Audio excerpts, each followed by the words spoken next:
Life style changes గురించి చెప్పదలుచుకున్నాను. అంటే ఫెర్టిలిటీ కోసం, ప్రెగ్నెన్సీ కోసం ప్లాన్ చేస్తున్న వాళ్ళు గానీ, ఎటువంటి లైఫ్ స్టైల్ చేంజెస్ వల్ల బెనిఫిట్స్ ఉంటాయి అని చెప్పి.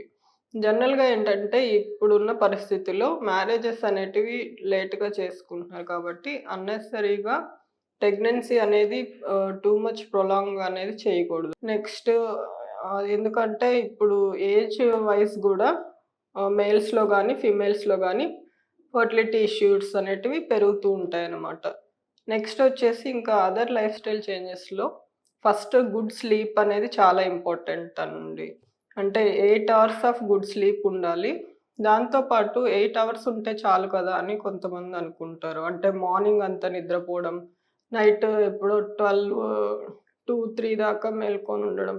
ఇలాంటివి చేస్తుంటారనమాట.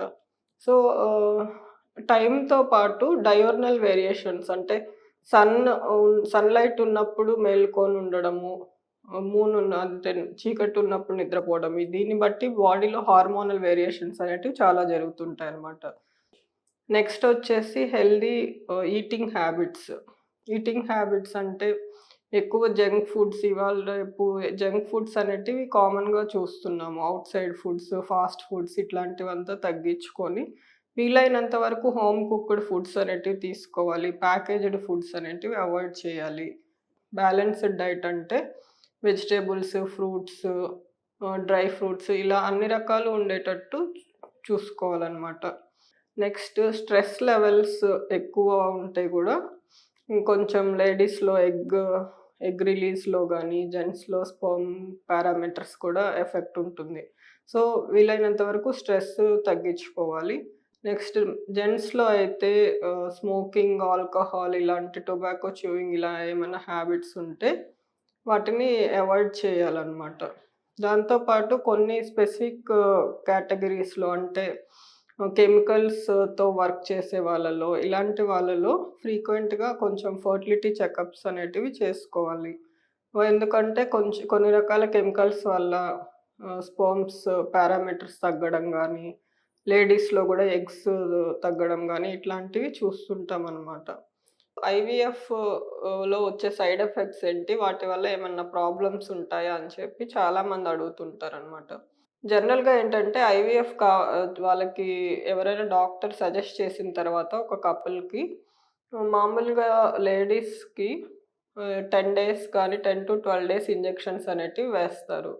సో, ఈ ప్రాసెస్‌లో సైడ్ ఎఫెక్ట్స్ అంటే మెయిన్ ఇంజెక్షన్స్ లైట్‌గా పెయిన్ ఉంటది. అంటే నార్మల్ ఇంజెక్షన్ వేసుకుంటున్న దానికంటే కంపారిటివ్‌గా కొంచెం తక్కువే ఉంటది. ఎందుకంటే ఇది మైక్రో నీడిల్‌తో చేస్తారు కాబట్టి. కాకపోతే కంటిన్యూయస్‌గా 10 డేస్ కాబట్టి, ఆ 10 డేస్ కొంచెం వాళ్ళు డిస్కంఫర్ట్‌గా ఫీల్ అవ్వచ్చు.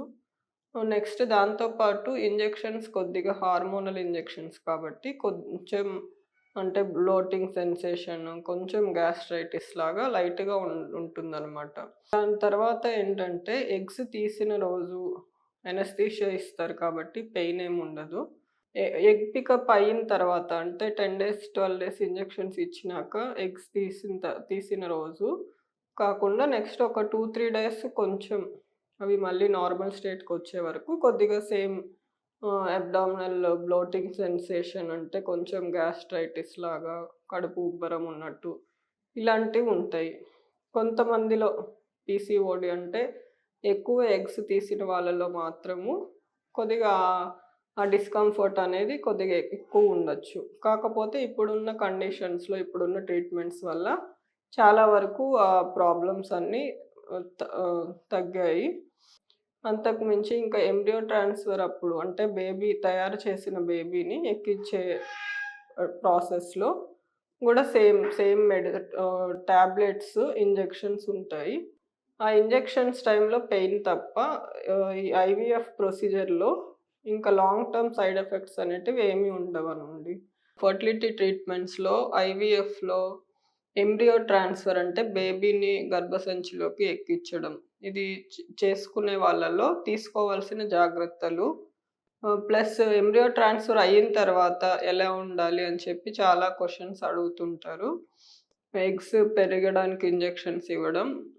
నెక్స్ట్ ఎంబ్రియోస్‌ని ల్యాబ్‌లో తయారు చేసుకోవడం వాటిని.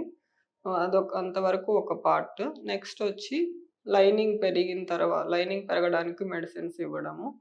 లైనింగ్ పెరిగిన తర్వాత ఎంబ్రియోస్‌ని ఎక్కించడం. ఇది ఇట్లా 2 పార్ట్స్ కింద ఉంటుంది. సో, దీంట్లో మనకి జనరల్‌గా ఇప్పుడు ఎక్కువ శాతము మనకి ఫ్రోజెన్ ఎంబ్రియో ట్రాన్స్‌ఫర్ అంటే 1 మంత్‌లో తయారు చేసిన ఎంబ్రియోస్‌ని ఫ్రీజింగ్ చేసుకొని, ఇంకొక మంత్‌లో లైనింగ్ పెరగడానికి మెడిసిన్స్ ఇచ్చి, లైనింగ్ పెరిగినప్పుడు ఇంజెక్షన్స్ ఇచ్చి ఎక్కించడం. ఇది ఎక్కువ శాతం చేస్తుంటాము. కొన్ని కండిషన్స్‌లో మాత్రమే ఫ్రెష్ ట్రాన్స్‌ఫర్ అంటే బేబీస్‌ని తయారు చేసిన మంత్‌లోనే ఎక్కించడం అనేది కొన్ని కండిషన్స్‌లో చేస్తామనమాట.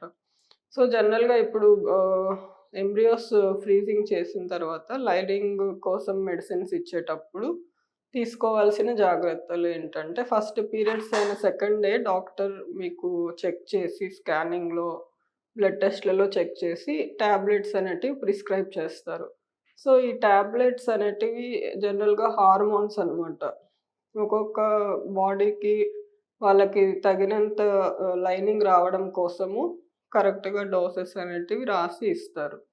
సో, మెయిన్ ప్రికాషన్స్‌లో ఏంటంటే డాక్టర్ ప్రిస్క్రైబ్ చేసిన టాబ్లెట్స్ అన్నీ కరెక్ట్‌గా టైమ్ టు టైమ్ వేసుకోవాలి.